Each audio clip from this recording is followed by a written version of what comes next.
Something to look for. Remember where your hero sides are. That's all the sides that are going to be finished in the end and exposed to other people to see. So you want to get a good alignment on your hero sides.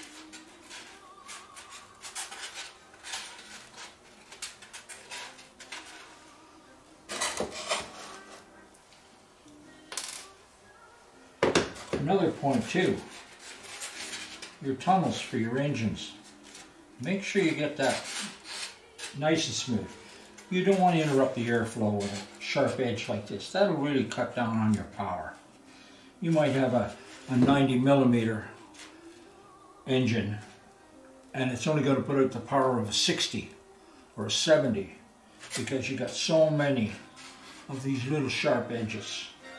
So make sure that that tunnel is perfectly aligned.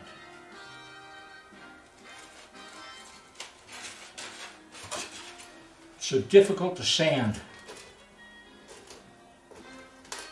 And you don't want to be getting down in there with your fat hands trying to get it lined up. Get it lined up now while you still can. And believe me, Aero Tetris has done a good job with the alignment of these. There's no need to be a sharp edge in there, none whatsoever. Beautiful alignment there. So the hero sides, your tunnels.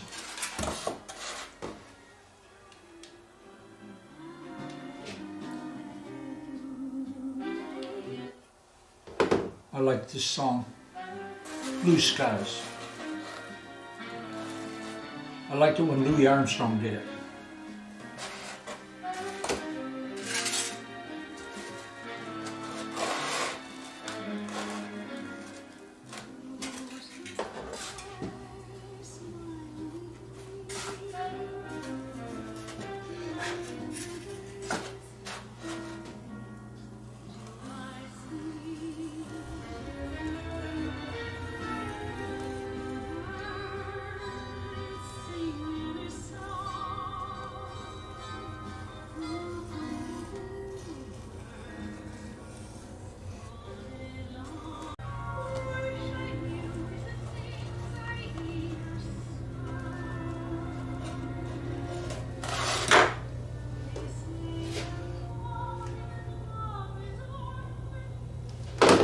One thing to do, make a point, do it all the time.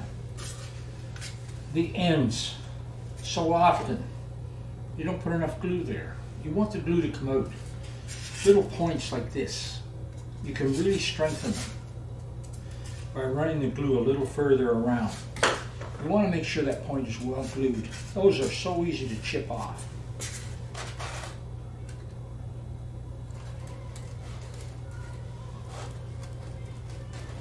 Glue is cheap. Pick the right one, it's easy to clean up. And when you check, you'll see. You'll see where the glue is and where the glue isn't.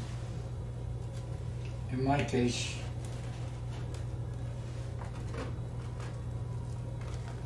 very lightweight. I'm using the poly, so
okay, so you can see hopefully. Nice, clean, clear tunnel. No sharp edges. All the hero sides are smooth and fitted. They'll be even more smoothed out with a light sanding. By the way, these webs are handy.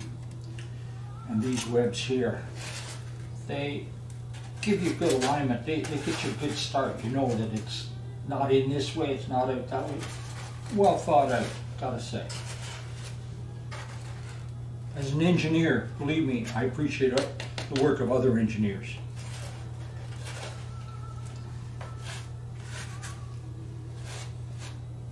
My engineering degree isn't in structure though.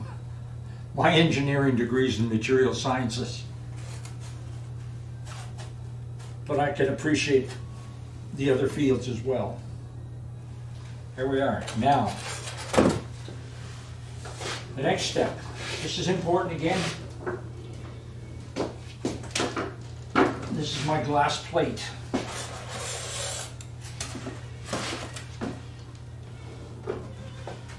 All right.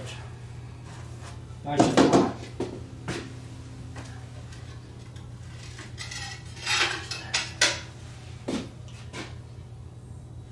It's not going to work quite that way.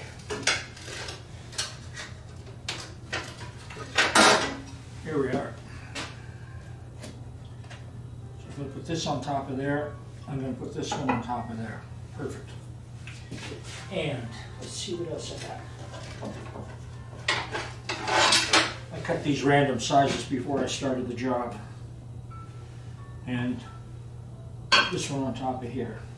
Now, I'm applying a little more weight on this because I noticed there was a few gaps. The gaps were because one piece of foam was a fraction of an inch thinner than the other, but this will balance it all out. It's not critical except for making sure you get not too much weight, just enough. You don't want to be squashing things, you don't want to have dry joints, you don't want all the glue coming out, you want it left on the product. So there we are. Okay, sometimes you'll find little discrepancies. They don't add up to anything. You can put it together, you don't have to add any extra weight for squashing it. But sometimes you get a discrepancy that might cause something like this. This is rocking back and forth. Now, I don't want to put so much pressure on this that it doesn't rock. I'd sooner trim it because you're going to warp something. And it's so easy just to simply trim it off. Even if you over trim it, it doesn't matter. I just happen to, it's a machine shop. I have a tool that can do what I want it to do. I'm going to scribe a little line along here. We're only talking about 2.5 millimeter. I suppose one sheet, maybe on one side, it was a little thicker than the other. And it left me with this little hump right here. Simply by trimming it out, I don't have to add extra weight, and it'll keep me vertical as I put the unit together. So that's what I'm going to do. I'm going to trim this out. It's really simple. It's foam, and if I can find my knife, I'll trim it. What do you know? It wasn't that far away. So, a light shave, good sharp blade, and away you go.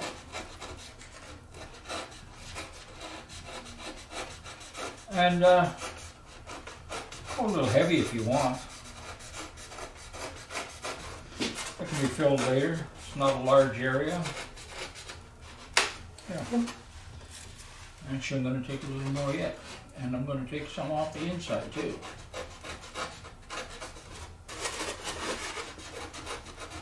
Get this cut down.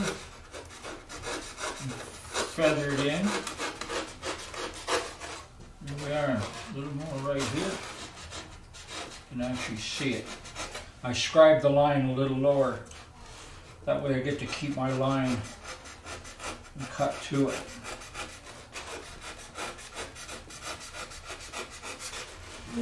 And trim a little over here. Yep.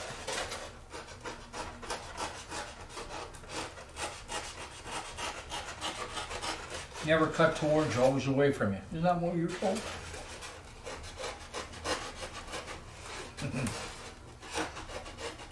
I got the direction I need to.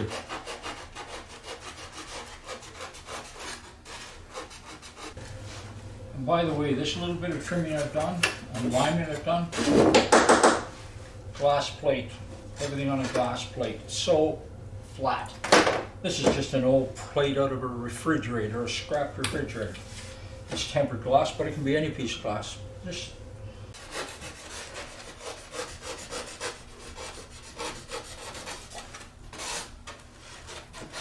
that's it.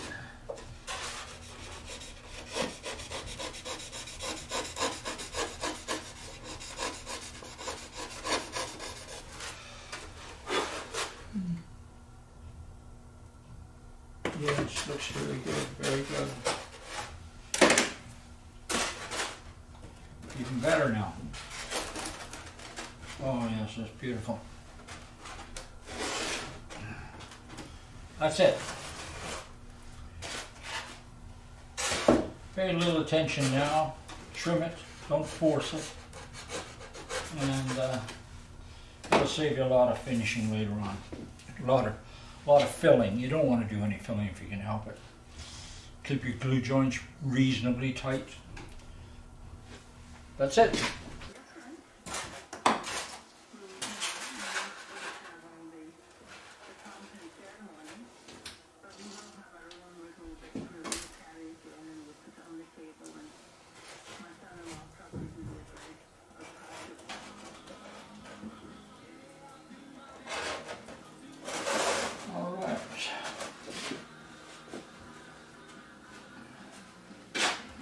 Now,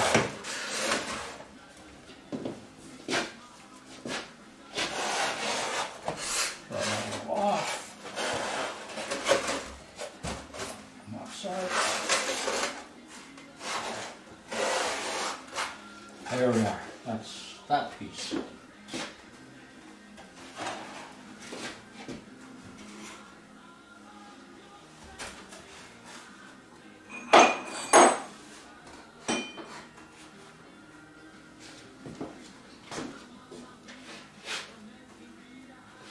So on the glass plate, it's got to be flat.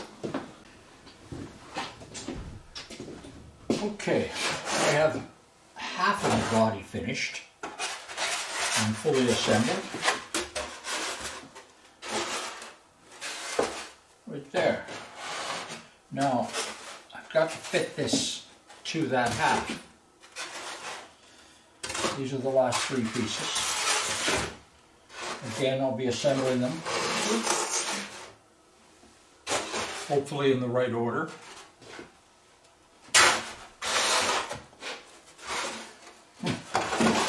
Like so. But before I do that, I'm going to fit them. This one I've already fitted. I'm not sure what that was about. Anyway, this one now fits. Just a case of shaving down this seam. And the same on this. Before I assemble these three together as one unit, I want to make sure that I've got good alignment. Like so. That's not bad.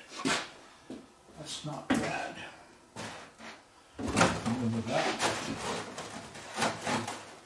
Now, the other side is fitting well. This side needs a little trimming. Okay.